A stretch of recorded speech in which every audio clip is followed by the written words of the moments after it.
Will Hansama go for the... Oh, they're going in again. Yeah, level 2 actually just gained it. Trimby's going to get taken down. That timing utterly beautiful in first blood for the bottom lane of FPX. Going to try and get down here. The flash forward from Noguri. It's a lot of damage, and that is the Rumble just taking down a solo kill for Noguri for the second for the game for FPX. But it's not over just yet. Trimby's still in the middle of this fight as Tian, the Heartbreaker, comes in. The bullet time is avoided. And he gets himself out of there in the form of the Braum. Oh man, that's the dream value there on the Viego. Definitely work out as Noguri. No flash, remember. Larssen looks for the chains, doesn't find them. Is now Noguri looking to turn it onto Doinb, but he's just going to get burnt down, and Larssen picks up that kill in the end. Doinb turns up a little bit late. As in the meantime, on the bottom side of the map, Rogue doing it again. And I guess, no, it's not a team fighting composition. They're just going to take picks around the map. That's what it's built for, gentlemen, right? Against LWX, that's the bullet time. He's taken down relatively low, but Noguri's teleported in. That's the curtain call, and Hansama doesn't have a whole lot of places to go. He's playing some DDR pretty decently here, is now trying to work out when he has the opportunity. He's got the Strut available as well, and he gets himself out. Caster Curse there, I think a little Come on, Wolf. As Inspired looking for it here as well as Tien's trying to keep himself alive. Doinb, though, to protect his jungler. Crisp roaming up at the same time. Solar Flare's available as well. He can use it over this wall, but he blast cones in instead. Looks for the Zenith Blade, and he will find it. Still holding onto the ult. He still has even more CC available. In the meantime, it's another solo kill from Noguri somewhere on the map. I think it was on the bottom lane. Everything's just happening all at once here. And you understand the sentiment for Larssen, because he knows I was able to carry almost against Damwon. I am reasonably fed, but flashing forward like that is Noguri. There's the bullet time, just caught back in, I think, just a little bit. We'll see. Spinning wave here. Yeah, well, Odo overheats, so he doesn't really get to do anything, and then Noguri just... Forward though, as there's the Glacial Fissure. LWX is going to avoid it though, as in goes Inspired, gets the kickback, as Noguri's going to get taken down. The bullet time is huge as well, but Tian, he's getting all of the resets, and now the curtain call comes in. It's a double kill for the Jhin, and now the Realm Warp on top of Hansama, who's now going to flash, not going to get deadly flourished, and Larssen's still alive as well. Tian needs to be a little careful here as the Heartbreaker comes on over the wall. Doinb, if mistakes are made, the proactive plays are going to have to continue to be there. Hopefully not the overextension like we saw before. Here's one of them. Yeah, it's a big teleport to come on in here. Gale Force forward from Hansama as Noguri is going to be dead yet again. That moves on over as well, but again on top of a ward. Trimby isn't though, as he throws the Winter's Bite over the wall. Larssen dashing on forward, looking for LWX, looking to take him out as Hansama channels the ultimate, but everyone in FPX does get themselves out. Inspired, not able to lock down Crisp, as now the curtain call comes on in. This is just to soften up the members of Rogue, get themselves out of this Dragon Pit. But FPX's health bars aren't exactly the highest right now. Rogue certainly with a life lead. Yeah, even with the magic resist that Chronicle was talking about earlier, that Equalizer is going to do quite a bit of chip here. Look at the angle for Inspired as well. Yeah, teleport coming on in from Noguri as well on the bottom side. This could be a 50-50, and it's one that Rogue needs to win. Crisp, he's too low. He can't actually go in now as the Drake looking to try and reset. They're not going to let it. Down to 2,000 health as Doinb immediately goes golden. Trimby's very low. Crisp flashing out there outside of the pit as Doinb looks to try and grab the Drake himself, but he's not able to. He stays alive though for so long. What was he, invisible? That was ridiculous. They're not able to take him out. And FPX lose no one. They do lose the Drake. Rogue saved that. X-Drinker's up now for Noguri. So Doinb's got his Banshee's Veil. Killing him even in this scenario is not very easy to pull off. In fact, he's going to stay back. Not even possible, as there's the flash out from Hansama. He channels the bullet time, but Doinb was nowhere near it. He's able to get himself out of the way. Had no flash available, but he's still going to be all right. The curtain call comes in. That is going to be the Gale Force, getting Hansama to relative safety.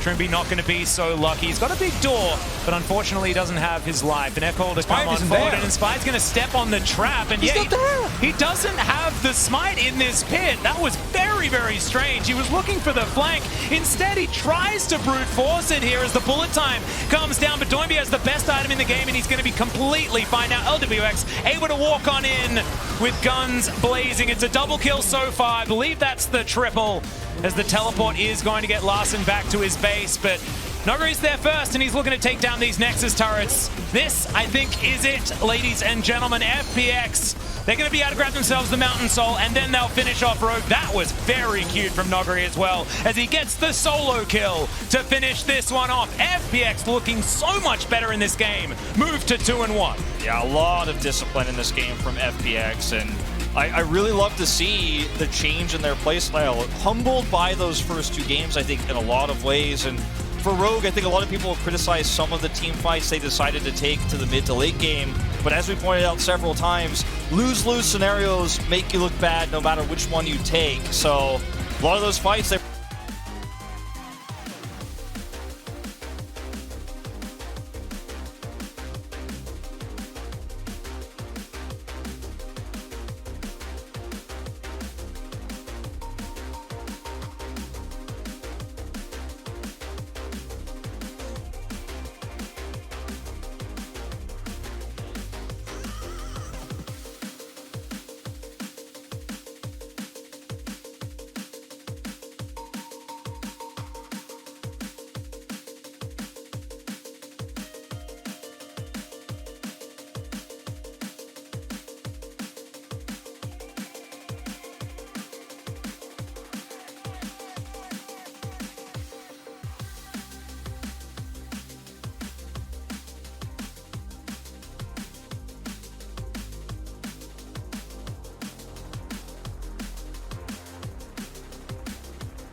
I want to talk about the adaptations compared to the C9 game, because this game was very methodical and slow-paced compared to the game you had against C9. So, yeah, what kind of adaptations did you implement into today's victory? 那首先恭喜你们获得本场比赛的胜利。那也想问一下，可能你们在 C9 打完 C9 之后，你们做的一些调整，因为感觉你们今天好像整个的节奏更平稳、更缓慢一点，而且打得更稳扎稳打，所以能问一下进行了哪些调整呢？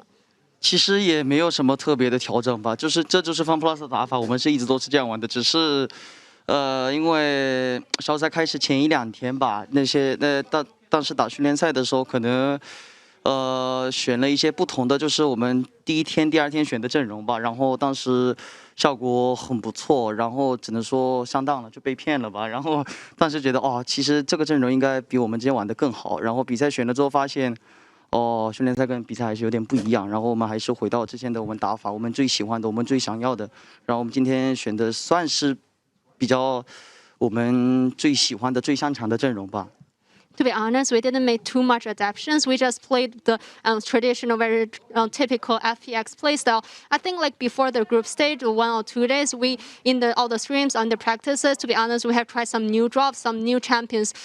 But to be honest, we feel like based on the on-stage performance, it's not that good. So I really feel like all the streams and also for the competitive tournaments are totally different. So I got this kind of feeling. So we just return back to the traditional FPX playstyle and to pick the drop that we're really comfortable with. So with that, we were able to have a very clean victory with our FPX playstyle. Back to the basics, indeed. And I remember that in 2019, the team took a bit of time to ramp up and got stronger throughout the tournament to finally get the victory and become the world champion in 2019. How confident are you about turning it around in the second round robin? And how different is this iteration of FPX? 那其实回到你们19年的时候，其实你们19年也是可能最开始有一点点小挣扎，后面是越打越顺手，然后最后获得了世界冠军嘛。那所以能问一下，你可能觉得你们对未来有多大的在下一个小组赛下一轮的比赛中有多大的信心，能够越打越好？同时呢，你觉得可能和19年相比，现在的 FunPlus 有什么不同呢？我只能说我们全部都能赢下来，就是我们第2轮第3场，真的不是第3，那3场全部都可以赢下来。因为其实19年跟今年真的是完全，真的是一模一样，只能说当时也是小组赛开始前1-2天，我们练了一个比较奇怪的阵容吧，然后效果特别好，然后比赛选了之后发现哦。比赛赢不了，然后其实这次也是遇到一样的情况，就是小组赛开始前1-2天训练赛选了一些奇奇怪怪的阵容吧，然后我们输掉比赛之后觉得哦还是不能这样玩，其实跟19年我觉得只能说差不多吧，然后其实我们也大家都看得出来，我们选了我们最想要的阵容、最擅长的阵容的时候，我们节奏是非常好的，所以我很有信心后面那3场全部都可以拿下，都可以赢下来。So the thing I can share is I definitely have the confidence to win all the 3 matchups in the group stage. So I want to share a story in 2019 because we have the same kind of scenarios. Like before the group stage, we tried some very weird drops and weird picks, and we got a very good result in our practice. So at 2019, we just showed those drops on stage, and you can see we didn't have a very good result. So we just do the same thing for this year, and also you can see. But I really feel like if we just chose a drop that we have the confidence on, or we can be very comfortable with, definitely we can have a very easy win. So what I can say is definitely we will win all. Oh, yeah, super good confidence here, Doinb, and yeah, maybe a super scary FPX in the second week. It feels super good to see you again on the world stage, Doinb. 谢谢 for the interview. Wendy, thank you so much for the translation. And we're gonna take a break now, and we'll be back in a couple minutes.